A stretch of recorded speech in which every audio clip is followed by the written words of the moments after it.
नमस्ते, हाय, हेलो, कैसे हैं आप सब। चलिए कहानी शुरू करते हैं। जहाँ नील, मालती, राजा, रानी, उनके बच्चे और सब भोजन पे रात्रि के वक्त होते हैं। जहाँ राजा और रानी इशारों में मालती से और नील से बात करने के लिए एक दूसरे से बात कर रहे होते हैं, वहीं नील और मालती एक दूसरे की तरफ प्यार भरी नज़रों से देख रहे होते हैं। जहाँ नील और मालती की नज़रों को देख राजा उन्हें टोकते हुए कहते हैं कि हमें आप दोनों से कुछ कहना है। कृपया कर आप हमारी बातें पे गौर करें और हम पे ध्यान दें। जहाँ नील कहते हैं कि हाँ कहिए महाराज। तो हम क्या कह रहे थे महारानी साहिबा, आप कहिए। फिर वो दोनों एक दूसरे को देख रहे होते हैं। फिर रानी कहती है आपको कहना चाहिए, आप कहिए।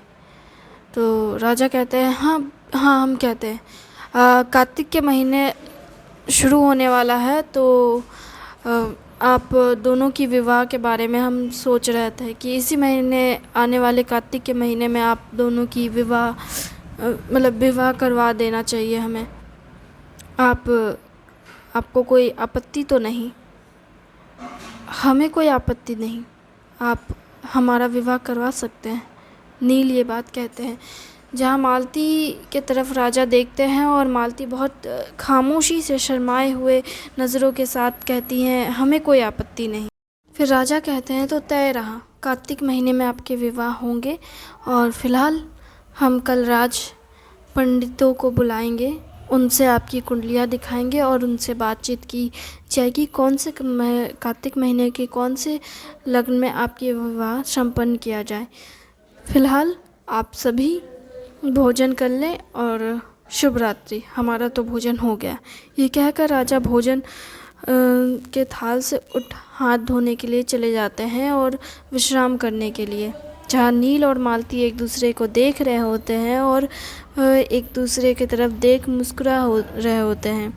सभी लोग भोजन कर अपने अपने कक्ष की तरफ जा रहे होते हैं। जहाँ नील और मालती सबसे श्रेष्ठ अंत में अपने कक्ष की तरफ जाने के बारे में सोच रहे होते हैं और वो दोनों सबसे आखिर में ही भोजनालय से निकलते हैं और अपने कक्ष की ओर बढ़ रहे होते हैं। जब वो एक दूसरे के कक्ष की ओर जा रहे होते हैं तभी वो एक दूसरे की तरफ देख रहे होते हैं और मन ही मन खुश हो रहे होते हैं। उनकी खुशी उनके होठों से छलक रही होती है, जिन्हें देख वो दोनों ही और ज़्यादा मुस्कुरा रहे होते हैं। उन्हें देख कई बार कुछ लोगों को हंसी आ रही होती है, क्योंकि सिर्फ उन्हें ही लग रहा है कि वो एक दूसरे को देख रहे हैं, पर वहाँ पे बहुत सारे ऐसे लोग थे जो उन्हें देख रहे थे। जिनमें से एक थे मालती के पिता, जो बहुत ही प्रसन्न थे अपनी बेटी की हंसी को देख। उन्हें यकीन ही नहीं हो रहा था कि राजा उनकी पुत्री के विवाह के लिए मान गए और उन्हें इस तरह से देख अपनी खुशी का उन्हें अंदाज़ा ही नहीं हो रहा था। वो अपनी पुत्री की खुशी में इतने खुश थे। दूसरी तरफ उनकी सखी थी, जो वो अपने सखी को खुश देख बहुत खुश थी और साथ ही साथ ये भी मन में विचार कर रही थी कि कहीं ना कहीं राजा का मन कठोर से नर्म हो रहा है और शायद अब राजा सभी दास दासियों को विवाह के बारे में अनुमति दे दें और शायद सभी दास दासियों का विवाह हो सकता है, सारे सैनिकों का विवाह हो सकता है, सबको एक सुखी जीवन मिल सकता है। शायद अब जाके सच में राजयोग आया है इस राज्य का।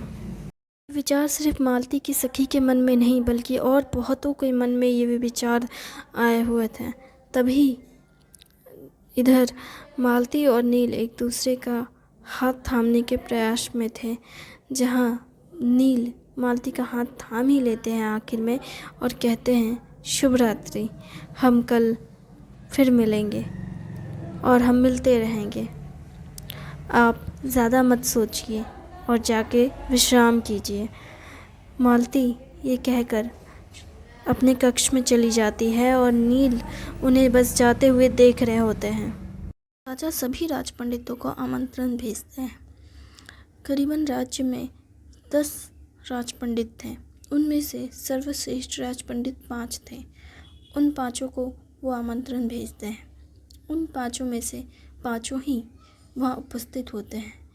उनमें से एक वहाँ बड़े संकोच के साथ बैठे होते हैं और आखिर में वही सबसे मौन रहते हैं। सभी राजपंडितों को राजा बागीचे में बुलाते हैं और बागीचे में उनके बैठने का, आराम से रहने सहने और खान पान का व्यवस्था वहीं करवाया जाता है। और वहीं पे राजा उनसे नील और मालती की कुंडलियाँ दिखवाते हैं और कहते हैं इनके लिए विवाह का शुभ मुहूर्त क्या है, आप हमें वो बताएं। जहाँ पांचों राजपंडित नील और मालती की कुंडलियाँ देखते हैं और उन्हें देख कहते हैं कितना अच्छा, कितना ज़्यादा अच्छी मतलब कुंडली है इन दोनों की। 36 के 36 गुण में रहे, ऐसा लगता है जैसे भगवान खुद ने इनकी जोड़ी बनाई हो। ये बहुत अच्छी कुंडली है राजन, हमें लगता है कि इनका विवाह करवाने से आपका राजयोग और फलेगा फूलेगा, आपका राज्य बहुत अच्छा समृद्ध होगा। अच्छा, इनके विवाह का मुहूर्त क्या है, इनका विवाह कब करवाना चाहिए, कैसे करवाना चाहिए, आप इस विषय में भी हमें बता दें। इनका विवाह कार्तिक महीने में हो सकता है। कार्तिक महीने के दूसरे दिन पूर्णिमा के, कार्तिक महीने की जो शुरुआत होती है पूर्णमासी, उसके दूसरे दिन ही इनका विवाह करवाया जा सकता है। पूर्णिमा के छूटने के कुछ पहर बाद आप इनका विवाह करवा सकते हैं। कार्तिक महीना हमेशा से शुभ रहा है, तो कार्तिक महीना के किसी भी समय आप विवाह करवा सकते हैं। बस उस दिन पूर्णिमा, अमावस्या या चतुर्थी नहीं होनी चाहिए। उसके अलावा आप कभी भी विवाह करवा सकते हैं। जब पूछ बैठते हैं कि आप क्या कहना चाहते हैं, स्पष्ट कहें। तो एक पंडित कहते हैं कि हम कह रहे हैं कि कार्तिक महीने के जैसे शुरुआत होती है, पूर्णिमा के दूसरे दिन विवाह का शुभ मुहूर्त है, लेकिन उससे पहले दिन आपको हल्दी लगानी होगी। हल्दी के लिए उसके पहले पहर में लगा दें, दूसरे पहर और तीसरे पहर में भी हल्दी का ही योग है। उसके बाद उसके दूसरे दिन विवाह का शुभ मुहूर्त है, सूर्य उदय के ठीक 2 पहर बाद। ठीक है, विवाह कहाँ होने वाला है, एक पंडित पूछ लेते हैं। जहाँ राजा कहते हैं कि उस राज्य के शिव मंदिर में, जो कि हम दोनों राजाओं के पूर्वजों ने मिलकर बनवाया था, इसलिए उस शिव मंदिर में इन दोनों की इच्छा है कि वहीं विवाह हो। विवाह तो बहुत अच्छी जगह स्थान चुना है अपने राजन, हमें लगता है कि ये अच्छा होगा विवाह आपके लिए, हमारे लिए। हाँ, इस विवाह से राज्य को बहुत अद्भुत लाभ हो सकते हैं। जैसे इस विषय में हम आपसे ज़्यादा कुछ नहीं कह सकते, पर इनके विवाह से इस राज्य का भाग्योदय हो सकता है। आप निश्चिंत रहें, इनके विवाह से बहुत सारे अच्छे जीवन सफल होंगे। जीवन में एक नई राह और नई उमंग की शुरुआत होगी। इस राज्य का भाग्योदय हो सकता है इस विवाह से। ये कहकर सभी पंडित जाने लगते हैं। जो शब्द शुरू से आखिर तक मौन रहते हैं, वो आखिर में जा रहे तो होते हैं, जाने से पहले वो कहना चाहते होते हैं कुछ, जो इसके लिए वो कुछ वक्त के लिए रुक जाते हैं और राजा की तरफ देखते हैं। सबके जाने के पश्चात वो राजन से कहते हैं, हम आपसे कुछ बात करना चाहते हैं एकांत में, क्या आप हमसे बात करना चाहेंगे? राजन, हम आपसे कुछ कहना चाहते हैं, अगर अनुमति हो तो हम कह सकते हैं। आप कह सकते हैं, क्या कहना चाहते हैं? बस आप क्रोध ना करें, अगर आप क्रोध ना करेंगे तो हम कह पाएंगे। हमें क्रोध नहीं आता। इस बात पे पंडित हंसते हैं और कहते हैं, आपका क्रोध किससे छुपा है? सबको पता है कि आप कितने क्रोधी हैं, और ये भी कि अपने क्रोध की वजह से आपने अपने पिता के साथ क्या किया।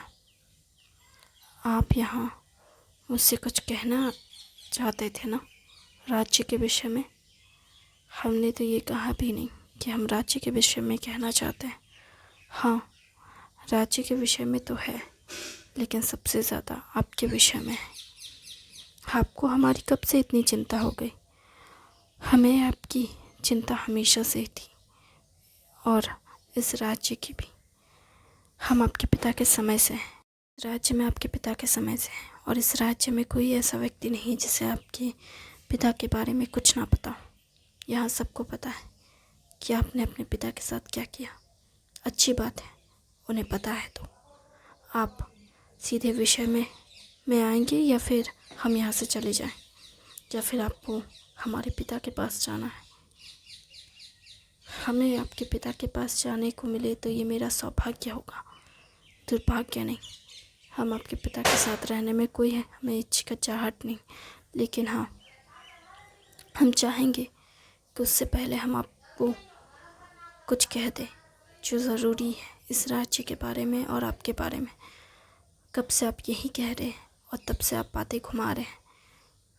हमने अभी जिसकी कुंडली देखी, जो 2 लोगों की हमने कुंडली देखी, हम उसके बारे में बात करना चाहते हैं। आप क्या कहना चाहते हैं? उनका विवाह नहीं हो सकता? हमें लगता है कि आप ऐसा ही चाहते हैं कि उनका विवाह ना हो, लेकिन हम आपसे कहना चाहेंगे कि उनका विवाह हो सकता है, और उनका विवाह हो तो अच्छा है। इस राज्य के भले के लिए उनका विवाह होना ज़रूरी है।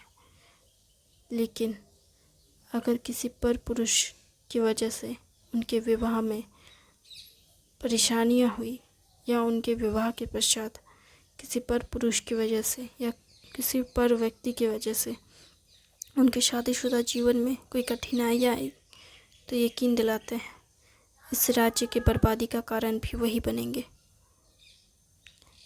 वो ऐसे जोड़े हैं जिनसे इस राज्य की आबादी होगी या तो बर्बादी होगी। इस राज्य की तकदीर अब उनके हाथों में है। क्या ये कहना चाहते हैं आप? हम यही कहना चाहते हैं। ये कैसा मजाक है? किसी के हाथों में हमारी तकदीर होगी क्या? हमारे और हमारे राज्य का भाग्य हम खुद लिखते हैं। कोई मामूली सा व्यक्ति आकर कहेगा कि वो हमारे राज्य को संभालेगा, वो हमारे राज्य को चलाएगा? नहीं, वो आपके राज्य को नहीं चलाएंगे, परंतु उनके अपमान से आपके राज्य के लोगों का अपमान होगा, और उनके सम्मान से सभी का सम्मान होगा। इस बात का क्या मतलब? इस बात का मतलब आपको बहुत जल्द समझ आ जाएगा राजन। हम बस इतना कहना चाहेंगे कि आप उन्हें प्रेम और सद्भावना के साथ रखें, उनका सम्मान करें, और हो सकता है कि इससे बाकियों के मन में भी आपके प्रति प्रेम भाव आ जाए और कोई आपका दुश्मन ना रहे। लेकिन अगर आपने उनका सम्मान नहीं किया, उन्हें मृत्यु के करीब ले गए, तो यकीन दिलाते हैं उनका अकाल मृत्यु आपके ऊपर काल बनकर बरसेगा। कि आप क्या कह रहे हैं? आप ज़्यादा मत सोचिए। हम सब जानते हैं या नहीं जानते हैं, हम ये कुछ नहीं कहेंगे। हम जानते हैं कि आपके मस्तिष्क में क्या है और क्या नहीं। हम व्यक्ति के हाव भाव से समझ जाते हैं कि उनके विचार क्या हैं। आपकी नज़रों ने हमसे सब कह दिया है। हम आपके पिता के समय से इसलिए खामोश हैं क्योंकि हम जानते हैं कि आप कैसे हैं, और इसलिए हम चाहकर भी आपसे कुछ नहीं कह सकते थे। लेकिन आपके वर्ताव में अभी नरमी है, और इसलिए हम आपसे ये कह रहे हैं क्योंकि हमें लगता है कि अभी आप सोचने और समझने के योग्य हैं। अगर आप सोचने या समझने के योग्य ना होते तो हम आपसे ये बात ना कर रहे होते। हमें लगता है कि अब आप जानते हैं कि आपको जीवन में क्या चाहिए और क्या नहीं चाहिए। आप अपनी सफलता और विफलता को अच्छे से समझ सकते हैं, और अपने दुख और सुख के कारण को सही दिशा में मोड़ सकते हैं। हमें उम्मीद है कि आप सही राह पर चलेंगे और सही राह चुनेंगे। अगर आप ऐसा करते हैं तो आपके राज्य का सफलता आपके हाथों में होगी, और अगर आप गलत राह चुनते हैं तो यकीन दिलाते हैं आपका राज्य तो सफल होगा, लेकिन आप जीवन में विफल रह जाएंगे और आपका जीवन कष्ट और दुखों से भर जाएगा। आप हमें श्राप दे रहे हैं? नहीं, हम तो आपको सत्य कह रहे हैं। अगर आप इस सत्य को समझ अपने जीवन के राह को सही दिशा में लेकर गए तो आप जीवन में सफल होंगे। लेकिन अगर आप इस सत्य को ना समझ जीवन को गलत दिशा में लेकर जाएंगे तो हमें यकीन है आपका राज्य ही आपके लिए काल बनेगा, और उस काल की शुरुआत उस अकाल मृत्यु से होगी। जैसे मृत्यु के मुंह में आप डालने वाले हैं, आपने अगर उसके एक बार भी मृत्यु के मुंह में डालने के बारे में सोचा भी तो यकीन दिलाते हैं वो महाकाल भक्त हैं। काल बनकर आपके जीवन को ग्रहण लगा देंगे और आपका जीवन पूरी तरीके से नष्ट हो जाएगा, और हम या कोई भी पंडित आपके जीवन को मोक्ष की तरफ नहीं ले जा सकते, क्योंकि ये आपके कर्मों की सज़ा होगी। ये आपके ऊपर है राजन कि आप क्या चुनते हैं। हम बस इतना ही कहेंगे कि हमें लगता है कि अब आप समझने के योग्य हैं, इसलिए हमने वो कहा जो हमें सही लगा। और हो सके तो अपने पिताश्री से कहिएगा कि हम उनके लिए कुछ ना कर पाए, उसके लिए हमें क्षमा कर दें। अगर हम पहले ही उनके पुत्र का भाग्य रेखा देख चुके होते तो शायद उन्हें ये दुख देखने को नसीब ना होता। उनके दुखों की वजह कहीं ना कहीं हम ही हैं, क्योंकि हमने उनके पुत्र को पहले नहीं देखा। अगर हमने उनके पुत्र को पहले देखा होता तो आज वो कारागार में ना होते। हमें माफ़ कर दीजिएगा। ये संदेश अपने पिताश्री तक ज़रूर पहुंचा दीजिएगा। हम इस दुख और दोष के भार से जीवित रह सक रहे हैं, यही हमारा दुर्भाग्य है, और हमें इसी दुर्भाग्य के साथ, इसी दंड के साथ जीना होगा, और हम इसके लिए सचेत हैं। परंतु हम नहीं चाहेंगे कि इस तरह का दुख आपको देखने को भी नसीब हो, क्योंकि अगर ऐसा हुआ तो हमें यकीन है कि आप इस दुख को सह नहीं पाएंगे, और आपके पुत्र भी इस दुख का भार नहीं उठा पाएंगे। आप कहना क्या चाहते हैं, और आपकी हिम्मत कैसे हुई कि आप हमारे पुत्र तक ये बात लेकर जाएं। हम बस इतना ही कहना चाहेंगे कि अपने कर्मों को करने से पहले एक बार अपने कर्मों की तरफ देख लें, ताकि आप और दोष करने से बच जाएं, और दूसरों को और अपनों को खोने से भी बच जाएं।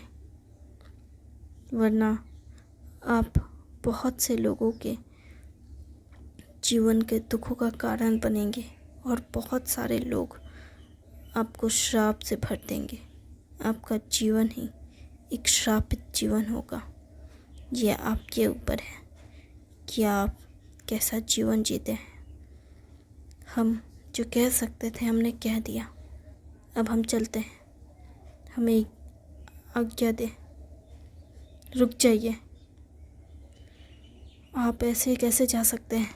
हमें उपाय बताए बिना आप यहाँ से नहीं जा सकते। हमने आपको उपाय बता दिया है। अपने कर्मों को सही रखें, बिना किसी को दंड दिए, बिना किसी को मृत्यु के मुख पर पहुँचाने से पहले एक बार खुद के कर्मों को पे विचार करें और ख़ुद को एक बेहतर राह पर लेकर जाएं। किसी को परेशान करना किसी भी राजा के लिए शौर्य की बात नहीं होती है। हमें उम्मीद है कि आप सही मार्ग चुनेंगे और अपने जीवन को सही उद्देश्य के ओर लेकर जाएंगे। हम इतना ही कहना चाहेंगे। चलते हैं। इस कहानी को सुनने के लिए। मुझे उम्मीद है आपको अच्छी लगी होगी।